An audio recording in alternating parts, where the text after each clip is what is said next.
Hello, जय श्री कृष्णा, जय सिया राम, जय श्री राधे राधे, जय श्री महाकाल। इस प्रवचन में आपको श्रवण कराएंगे बलबल का उद्धार और बलराम जी की तीर्थ यात्रा। सुखदेव जी कहते हैं, परीक्षित, पर्व का दिन आने पर बड़ा भयंकर अग्नि चलने लगा, धूल की वर्षा होने लगी और चारों ओर से पीयू की दुर्गंध आने लगी। इसके बाद यज्ञशाला में बलबल दानव ने मलमूत्र आदि अपवित्र वस्तुओं की वर्षा की।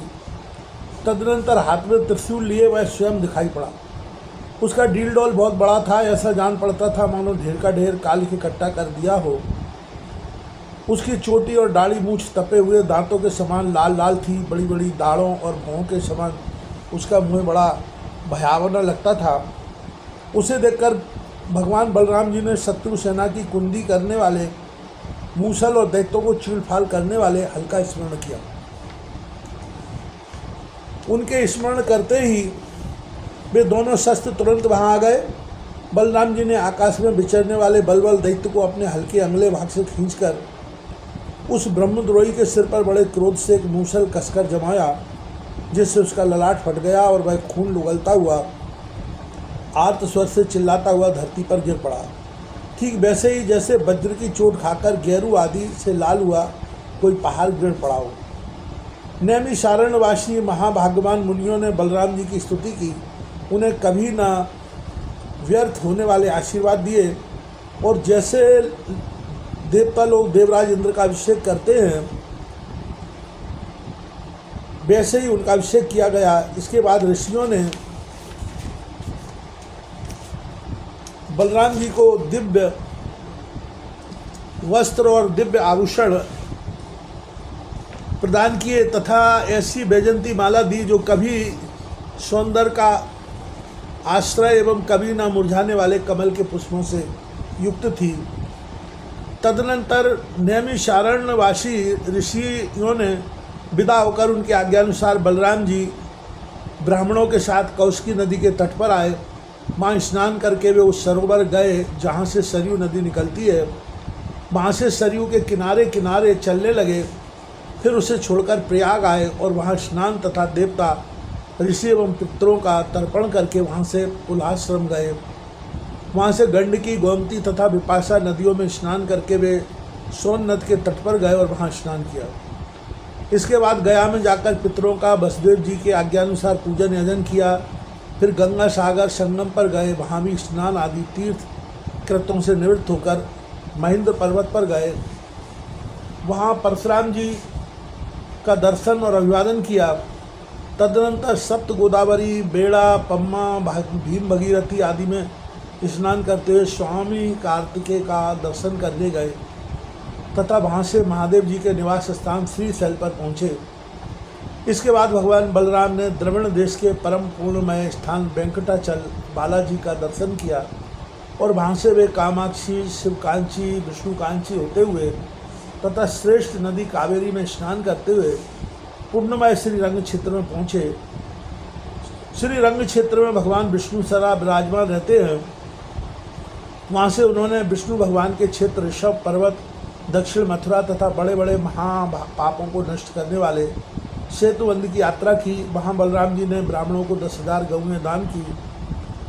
फिर वहाँ कृतमाला और ताम्रपर्णी नदियों में स्नान करते हुए वे मलय पर्वत पर गए।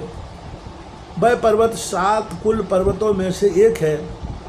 वहाँ पर विराजमान अगस्त मुनि को उन्होंने नमस्कार और अभिवादन किया। अगस्त जी ने आशीर्वाद और अनुमति प्राप्त करके बलराम जी ने दक्षिण समुद्र की यात्रा की। वहाँ उन्होंने दुर्गा देवी का कन्याकुमारी के रूप में दर्शन किया। इसके बाद वे फाल्गुन तीर्थ अनंत शयन क्षेत्र में गए और वहाँ के सर्वश्रेष्ठ पंचापसर तीर्थ में स्नान किया। उस तीर्थ में सर्वदा विष्णु भगवान का सानिध्य रहता है। वहाँ बलराम जी ने 10,000 गऊएं दान की। अब भगवान बलराम वहाँ से चलकर केरल और त्रिगर्त देशों में होकर भगवान शंकर के क्षेत्र गोकर्ण तीर्थ में गए। वहाँ सदा सर्वदा भगवान शंकर विराजमान रहते हैं।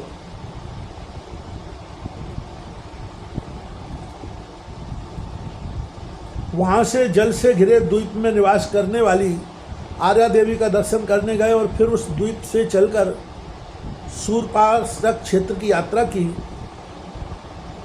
इसके बाद तापी, पयोष्णी और निर्विंध्या नदियों में स्नान करके वे दंडकारण्य में आए। वहाँ होकर वे नर्मदा जी के तट पर गए। परीक्षित, इस पवित्र नदी के तट पर ही माहिष्मतिपुरी है। वहाँ मनु तीर्थ में स्नान करके वे फिर प्रवास क्षेत्र में चले गए। वहीं उन्होंने विप्रों से सुना कि कौरव व पांडवों के युद्ध में अधिकांश क्षत्रियों का संहार हो गया। उन्होंने ऐसा अनुभव किया कि अब पृथ्वी का बहुत सा भार उतर गया। जिस दिन रणभूमि में भीमसेन और दुर्योधन गदा युद्ध कर रहे थे, उसी दिन बलराम जी उन्हें रोकने के लिए कुरुक्षेत्र जा पहुँचे। महाराज युधिष्ठिर, नकुल, सहदेव, भगवान श्री कृष्ण और अर्जुन ने बलराम जी को देखकर प्रणाम किया तथा चुप हो रहे। वे डरते हुए मन ही मन सोचने लगे कि ये ना जाने क्या कहने के लिए यहाँ पधारे हैं। उस समय भीमसेन और दुर्योधन दोनों ही हाथ में गदा लेकर एक दूसरे को जीतने के लिए क्रोध से भरकर भांति भांति के पैतरे बदल रहे थे। उन्हें देखकर बलराम जी ने कहा, राजा दुर्योधन और भीमसेन, तुम दोनों वीर हो। तुम दोनों में बल पौरुष भी समान है। मैं ऐसा समझता हूँ कि भीमसेन में बल अधिक है और दुर्योधन ने गदा युद्ध में शिक्षा अधिक पाई है। इसलिए तुम लोगों जैसे समान बलशालियों में से किसी एक की जय या पराजय नहीं होती दिखती। अतः तुम लोग व्यर्थ का युद्ध मत करो, अब इसे बंद कर दो। परीक्षित, बलराम जी की बात दोनों के लिए हितकर थी, परंतु उन दोनों का बैर भाव इतना दृढ़मूल हो गया था कि उन्होंने बलराम जी की बात न मानी। वे एक दूसरे की कटुवाणी और दुर्व्यवहारों का स्मरण करके उन्मत्त से हो रहे थे। भगवान बलराम जी ने निश्चय किया कि इनका प्रारब्ध ऐसा ही है, इसलिए उसके संबंध में विशेष आग्रह न करके वे द्वारका लौट गए। द्वारका में उग्रसेन आदि गुरुजनों तथा अन्य संबंधियों ने बड़े प्रेम से आगे आकर उनका स्वागत किया। वहाँ से बलराम जी फिर नैमिषारण्य क्षेत्र में गए। वहाँ ऋषियों ने विरोध भाव से युद्धादि से निवृत्त बलराम जी के द्वारा बड़े प्रेम से सब प्रकार के यज्ञ कराए। परीक्षित, सच पूछो तो जितने भी यज्ञ हैं वे बलराम जी के अंग ही हैं, इसलिए उनका यह यज्ञानुष्ठान लोक संग्रह के लिए ही था। सर्वसम्मत भगवान बलराम जी ने उन ऋषियों को विशुद्ध तत्वज्ञान का उपदेश किया, जिससे वे लोग इस संपूर्ण विश्व को अपने आप में और अपने आप को सारे विश्व में अनुभव करने लगे। इसके बाद बलराम जी ने अपनी पत्नी रेवती के साथ यज्ञार्थ स्नान किया और सुंदर सुंदर वस्त्र तथा आभूषण पहनकर अपने भाई बंधु तथा स्वजन संबंधियों के साथ इस प्रकार शोभायमान हुए, जैसे अपनी चंद्रिका एवं नक्षत्रों के साथ चंद्रदेव होते हैं। परीक्षित, भगवान बलराम स्वयं अनंत हैं, उनका स्वरूप मन और वाणी से परे है। उन्होंने लीला के लिए ही यह मनुष्यों का सा शरीर ग्रहण किया है। उन बलशाली बलराम जी के ऐसे ऐसे चरित्रों की गिनती भी नहीं की जा सकती। जो पुरुष अनंत सर्वव्यापक अद्भुत कर्मों भगवान बलराम जी के चरित्रों का सायं प्रातः स्मरण करता है, वह भगवान का अत्यंत प्रिय हो जाता है।